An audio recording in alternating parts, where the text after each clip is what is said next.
te célèbre de tout mon cœur, je chante tes louanges. En la présence de Dieu, je me prosterne dans ton saint temple. Et je célèbre ton nom à cause de ta bonté et de ta fidélité, car ta renommée s'est accrue par l'accomplissement de tes promesses. Le jour où je t'ai invoqué, tu m'as exaucé. Tu m'as rassuré, tu as fortifié mon âme.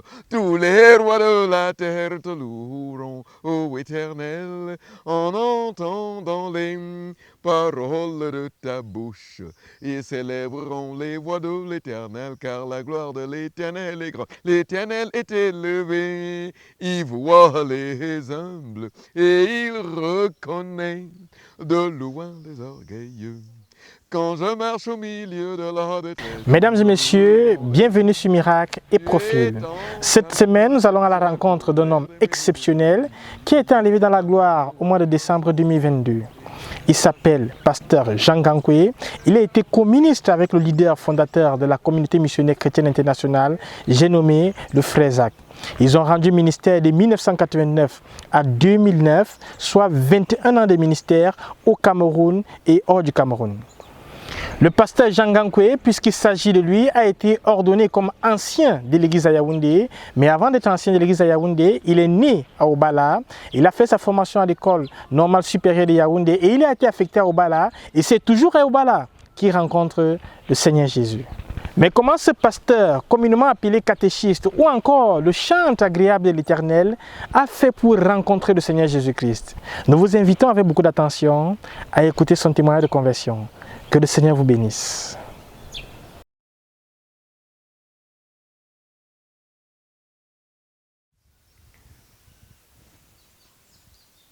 Je suis venu au contact de l'Évangile grâce à un ancien camarade de classe qui avait premièrement cru pendant que le professeur Fomon prêchait l'Évangile à Obili. Et quand je suis allé le visiter un jour, il m'en a parlé et a même demandé, m'a invité qu'on aille le soir et qu'on aille écouter. Et nous sommes allés et j'ai écouté l'Évangile ce jour-là. Mais je n'ai pas donné mon cœur à Christ. J'ai écouté une autre fois et j'étais très très saisi par tout ce qu'on disait, c'était tellement touchant. Et j'étais vraiment convaincu qu'il fallait donner mon cœur à Christ. Mais je ne l'ai pas fait ce jour-là non plus. J'étais assis tout à fait à côté de la porte derrière. Et la conviction était telle que c'est comme si quelque chose me poussait, lève-toi, va devant. Mais j'ai fermement résisté, j'ai même bien tenu fermement le banc. Et un autre jour, une autre camarade de classe m'a invité. Cette fois-là, la campagne se tenait au Centre culturel français à Yaoundé, au Cameroun. Et j'y ai été invité, je suis allé. Et la salle était pleine, archi comble. Et j'étais tout à fait au fond. C'est le seul endroit où je pouvais trouver une place assise. Le message, c'était comme si s'il avait été conçu seulement pour moi. Et je suis rentré à la maison très convaincu. Et c'est pour moi comme si ça s'était passé la semaine dernière. Parce que ce que j'entendais, c'était si tu as l'éducation, tu n'as pas Christ, tu es en faillite. Beaucoup de diplômes, sans Christ, tu es quelqu'un en faillite. Tu as de l'argent, les honneurs, la gloire de ce monde, tout ce qu'on peut avoir sur cette terre, mais si tu n'as pas Christ, tu es totalement en faillite. Ce message m'avait totalement bouleversé et transpercé. Pendant plusieurs semaines, je continuais à l'entendre résonner à mon cœur. Et puis, j'avais aussi reçu des traités de cette camarade de classe qui finalement est devenue aussi mon épouse. Le traité là, c'était trop tard. Et le chemin du salut. Parce que eux, ils venaient à Obala pour prêcher l'évangile. Et j'enseignais à Obala.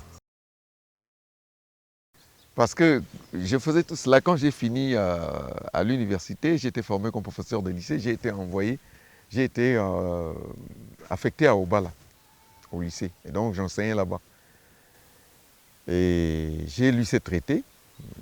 Bon, tout ce que je peux retenir, que ce qui m'a touché dedans, c'est on parlait des conséquences du péché, de l'enfer, et ainsi de suite. Et puis, comment donner son cœur à Jésus. Il y a la prière qui est à la fin. Avec ses camarades de classe dont j'ai parlé au commencement, c'était quelqu'un qui aimait beaucoup lire. Et il avait une grande bibliothèque avec beaucoup de livres chrétiens. Et ça m'a intéressé. J'ai pris certains des livres pour lire, j'ai emprunté. J'ai lu un premier livre écrit par un pasteur allemand, Wilhelm Busch.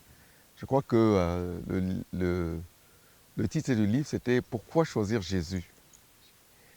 Et j'ai lu 2 autres livres de cet auteur. Et je suis allé rendre ces livres. J'ai pris un autre livre, « L'agonie de notre vieille planète ».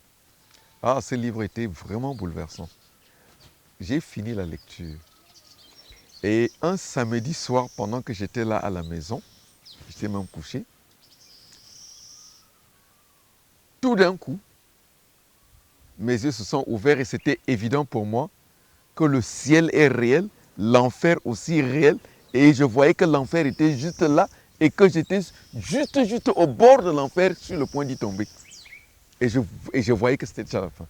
Et tout d'un coup, je me suis levé, comme j'étais couché, il était environ 21h, et je me suis mis à genoux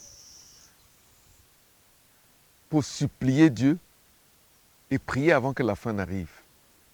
Mais quand je me suis mis à genoux et que je voulais prier, je ne me rappelais, je ne savais pas quoi prier, je ne savais pas quoi dire à Dieu.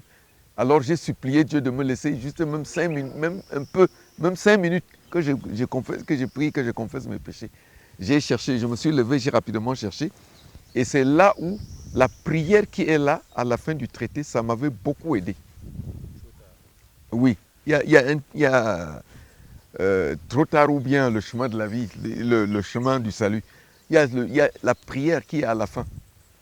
Ça m'a aidé le soir là. Donc je suis revenu, je me suis mis à genoux et j'ai prié pour dire à Dieu, je suis un pécheur, j'ai péché en parole, en acte, en pensée, et puis je mérite d'aller en enfer. Et j'ai prié invite, suppliant que Jésus me pardonne et qu'il vienne dans ma vie et qu'il vienne dans mon cœur. Et il est venu. Il est vraiment venu ce soir-là, à cet instant. Ça c'était en 1981, le 18 juillet, c'était samedi soir. Et il était effectivement là dans cette petite chambre-là. Et quand je me suis relevé de là, j'étais très sûr que mes péchés étaient pardonnés et que même si le Seigneur Jésus venait à cet instant, si la fin arrivait à cet instant, je partais avec lui. J'étais tellement sous de joie. Et c'est comme si j'avais des ailes et que je voulais m'envoler. Et je voulais chanter. Mais ayant abandonné les pratiques religieuses depuis des années, depuis très longtemps, je ne me rappelais même pas un ancien chant religieux. Du tout, du tout. Et donc, je me suis juste compte. Je marchais de long à large dans la chambre, tellement ivre de joie. Mais je ne savais plus quoi dire. Et plus tard, je suis rentré à Yaoundé et je suis reparti à Obili. Bon, pas vraiment pour croire, mais pour rendre public.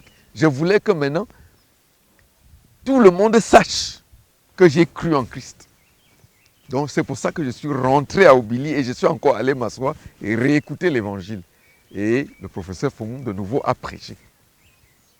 J'attendais impatiemment qu'à la fin, oui, parce que je savais qu'à la fin, on donnait l'opportunité aux pécheurs de donner leur vie à Christ. Et j'attendais ce moment-là.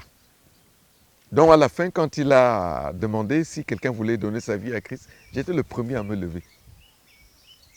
Et il a dit qu'on aille sur l'estrade. Je suis allé sur l'estrade. Et après, quelqu'un nous a appris pour nous conseiller. Évidemment, je disais seulement oui à tout ce qu'il disait et je ne suivais même pas très bien tellement. Ma joie était comble. Et après, on a parlé du baptême. Le dimanche d'après, je suis venu pour être baptisé. Et j'ai commencé comme ça avec Christ.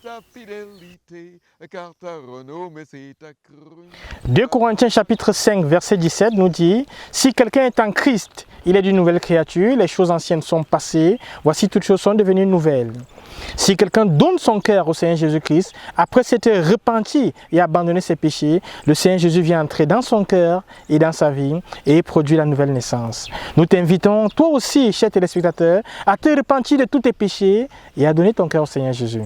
Que le Seigneur vous bénisse.